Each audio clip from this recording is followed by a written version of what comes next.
UNESCO is a specialized agency of the United Nations, or the UN, standing for United Nations Educational, Scientific, and Cultural Organization. Included in the cultural group is the grouping of languages, alive or dead.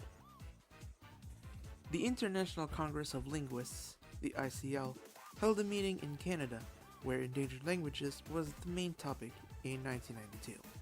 This meeting led to the creation of the Endangered Languages Committee, or the ELC. That same year, the ELC held an international meeting in Paris to keep the topic relevant. Under the incitement of linguist Stephen Worm, the International Clearinghouse for Endangered Languages, the ICHEL Research Center was created, alongside the Red Book of Endangered Languages, which would be published under UNESCO, the title being a reference to the Red Book of Endangered Species.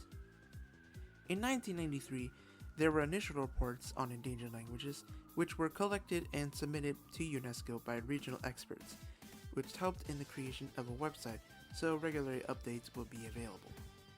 UNESCO launched an online edition of the Red Book of Endangered Languages, now called the Atlas of Endangered Languages, in February 2009, which contains much more information than the printed editions and offers users to provide online feedback.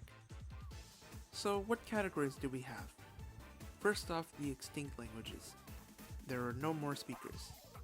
Some recent languages include the Luhu language of Maluku, Indonesia, which died on March 8, 2024, and the Juma language of Rondônia, Brazil, which died February 17, 2021.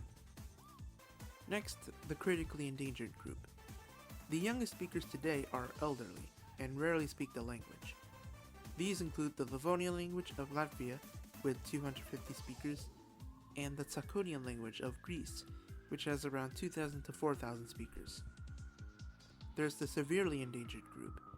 These languages are spoken by grandparents and older, and the parent generation understands it but doesn't speak it to each other or to their kids. Some languages include the Ika language of Uganda, with around 14,000 speakers in 2014, and the Damari language, which is primarily spoken in the Middle East, which has around 280,000 speakers as of 2015.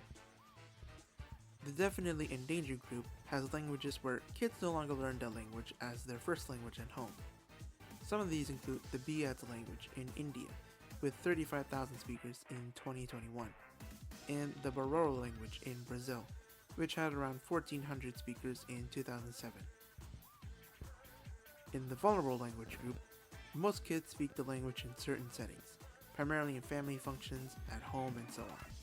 Some of these include the Chamorro language, spoken in Guam and the Northern Marianas Islands, which between 2005 and 2015 had around 58,000 speakers.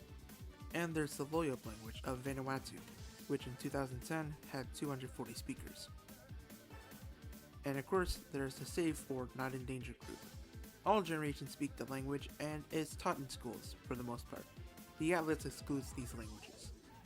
Many of these languages include English, Hindustani, Russian, French, and etc. Thanks for watching this little video of mine. This is a bit of a push-out video, because I wanted to introduce the Langfiles website.